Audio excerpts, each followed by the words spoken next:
Mantle cavity twisted to the posterior in all of them. Okay. This is a different clade entirely. It is a gastropod. It has the general gastropod characteristics. But this is called pulmonate. So what is a pulmonate? What is the synapomorphy for a pulmonate clade? Someone raise hand. Speak up, sir. It says has pulmonary, is that a lung? What does pulmonary refer to? Lungs, right? Lung. Yeah. So this animal has what? Lungs. Lungs. So these animals have converted their mantle cavity into lungs. Most of them are terrestrial. This guy is terrestrial. This guy also is known as escargot. Have you ever had escargot? Yep. Escargot? Well, this is the common vineyard snail that is part of that meal that you had if you ate escargot. I've eaten it many times. To be perfectly blunt, it always tastes moldy to me because these animals eat the moldy material found in vineyards. That's where they live. So that's what they taste like. I don't care how much parsley or butter you pour on it, it still tastes like vegetable mold. I had to say that.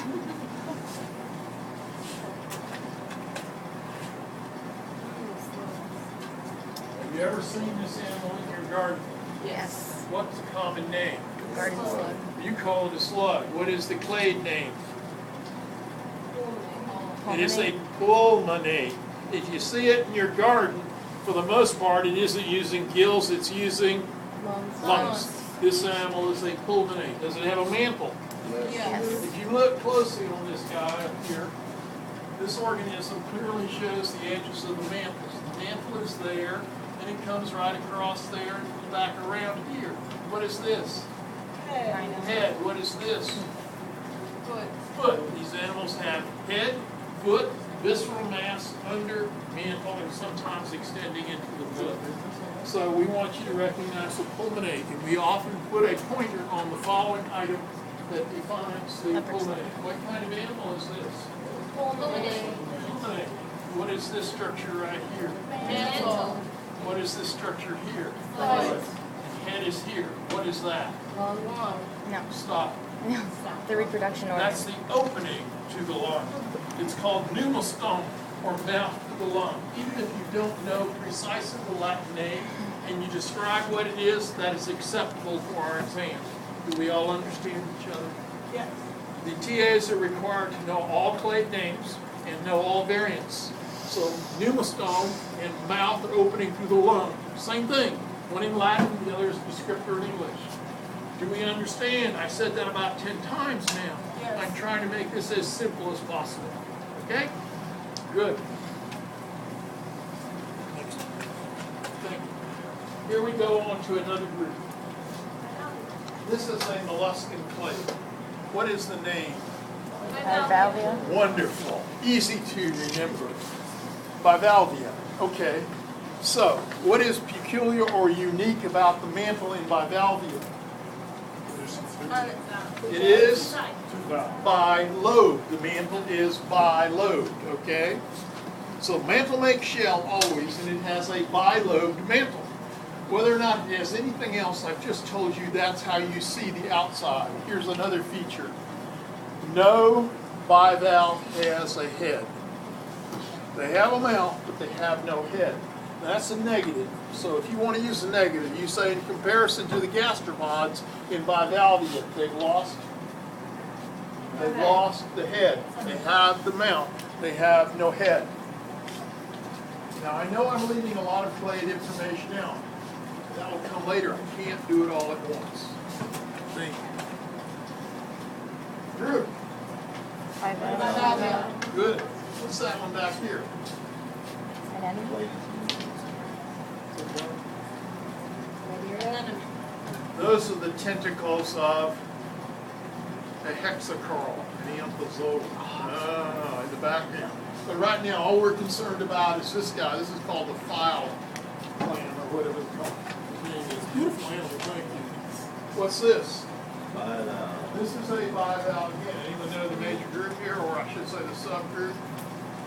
Have you ever heard of the giant clams of Southeast Asia on the reefs? This is a farmer clam. It has symbiotic organisms living in its mantle. So its mantle is green. Neat animal, thank you. These are holes in a piece of wood. The holes in the piece of wood were produced by something called a shipworm. Have you ever heard that term? Yes. What is a shipworm? Is it a worm? No. No, what is it? It is a bivalve. Therefore, in all shipworm clades, if I look closely at it, what should I find? Two shells. I should find the bivalve shell. It also has siphons, and most of the body in this animal is siphoned. It has a pair of tiny bivalve shells. How does it pour into wood? With the shell? You take those two little shells, and you anchor those shells with a foot, and you do this. And the result is, it bores into wood, and it ingests the wood. And it has symbionts living in its gut, and they produce the cellulose, which it uses to, obtain resources from the wood. What is cellulose? Sugar. Isn't cellulose glucose, glucose, glucose, glucose, right? That's what it is. So if it's glucose, and you have an organism that bores into glucose and can ingest that and steal energy from that, wow, what a way to live. So they live in the middle of their food, you understand? They have all the bivalve characteristics, but there's a disproportional relationship there of size. Thank you, you're welcome. Okay, everybody knows this one, correct?